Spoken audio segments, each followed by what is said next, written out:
সুপ্রিয় দর্শক শ্রোতা, বগুড়া টেক ইউটিউব চ্যানেলে আপনাদেরকে জানাই শুভেচ্ছা ও স্বাগতম। বাংলায় সফটওয়্যার টেস্টিংয়ে যারা সফটওয়্যার টেস্টিং শিখতে চাচ্ছেন, বিশেষ করে সফটওয়্যার অটোমেশন টেস্টিং শিখতে চাচ্ছেন, তারা একটা বিষয় নিয়ে অলওয়েজ কনফিউজড হবেন। সেটা হলো কি, সফটওয়্যার অটোমেশন টেস্টিংয়ের জন্য মাল্টিপল টুলস মার্কেটে আছে, এখন আপনি কোনটা শিখবেন। সো যে কারণে আজকের ডিসকাশন, অনেক টুলের মধ্যে আজকে আমি 4টে টুল নিয়ে আলোচনা করব। সো সেখান থেকে আপনাদের ডিসিশন নিতে সুবিধা হবে কোন টুলটা আপনি শিখবেন সফটওয়্যার অটোমেশন টেস্টিং এর জন্য। প্রথম আমি যে টুলটার কথা বলবো সেটা হলো সিলেনিয়াম। সিলেনিয়াম একটা অত্যন্ত জনপ্রিয় সফটওয়্যার অটোমেশন টেস্টিং টুল, যেটা সাপোর্ট করে multiple language like Java, C sharp, Ruby, Python and also many more. But জাভাটা ওয়াইডলি ইউজ হয়, সো আপনি যদি সিলেনিয়াম শেখেন, জাভাকে আপনার কনসিডারে নিতে পারেন। সো এই সিলেনিয়ামটা cross browser, cross platform testing support করে, সো যে কারণে এটা অত্যন্ত পপুলার। দ্বিতীয় যে টুলটার কথা বলবো সেটা হলো সাইপ্রেস। সাইপ্রেস একটা খুব ভালো অটোমেশন টেস্টিং টুল, এবং এই সাইপ্রেসটা শুধু জাভা স্ক্রিপ্ট সাপোর্ট করে। আপনি যদি সাইপ্রেস দিয়ে অটোমেশন টেস্টিং শিখতে চান, তবে অবশ্যই আপনাকে জাভা স্ক্রিপ্ট শিখতে হবে, এবং এটাও ফ্রি। থার্ড যে টুলটার কথা বলবো সেটা হলো Playwright. Playwright software automation testing টুলটা ডেভেলপ করছে মাইক্রোসফট ডেভেলপ করার কারণে এটার গুরুত্বটা একটু বেশি, কারণ Microsoft is the one of tech leading giant, right? So যে কারণে এটার চাহিদা দিনকে দিন বাড়বে, এবং তারাও এই টুলটাকে সেভাবেই পরিচালনা করবে।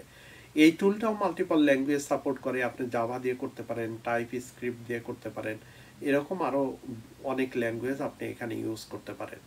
সো এটাও সফটওয়্যার অটোমেশন টেস্টিংয়ের জন্য খুব ভালো। আমি আর একটা টুলের কথা বলবো যেটা হলো পেইড টুল, এটা ফ্রি না। এই তিনটে হলো ফ্রি টুল, সেটা হলো ইউএফটি, ইউনিফাইড ফাংশনাল টেস্টিং টুল, এবং এই টুলটা সাপোর্ট করে শুধুমাত্র ভিবি স্ক্রিপ্ট।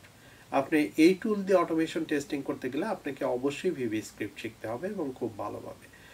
এটা আপনি শেখার জন্য এই টুলটা ট্রায়াল ভার্সন নিতে পারেন 30 দিনের জন্য।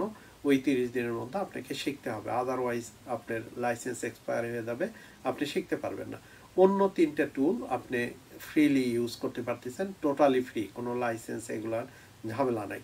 সো আশা করি যারা অটোমেশন টেস্টিং শিখতে চাচ্ছেন, এবং আপনাদের প্রোগ্রামিং কনসেপ্টটা কোনটা ভালো আছে, অথবা কোনটা আপনি মিনিমাম লেভেলের জানেন, সেটা শিখে আপনি করতে পারবেন।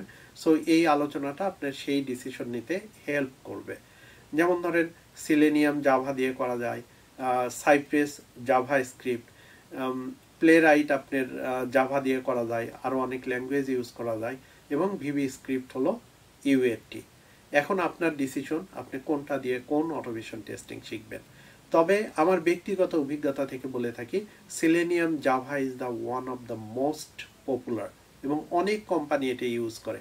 আপনি যদি অটোমেশন টেস্টিং রিয়েলি শিখতে চান, এটাকে আপনার কনসিডারে রাখতে পারেন। বাকিটা আপনার ডিসিশন, আপনি কোনটা শিখবেন, বাট এটা হলো আমার একান্তই পার্সোনাল অভিমত। সো আশা করি এই আলোচনা থেকে আপনাদের এই টুলের সিদ্ধান্ত নেওয়াটা, কোন টুলটা আপনি শিখবেন, সেটাতে মিনিমাম হলেও হেল্প করবে। যদি সেটা হেল্প করে, তবে অবশ্যই আমার ভিডিওটাকে লাইক করবেন, চ্যানেলটাকে সাবস্ক্রাইব করবেন, এবং ভিডিওটা অন্যদের মাঝে শেয়ার করতে ভুলবেন না। ধন্যবাদ সবাইকে ভিডিওটা দেখার জন্য।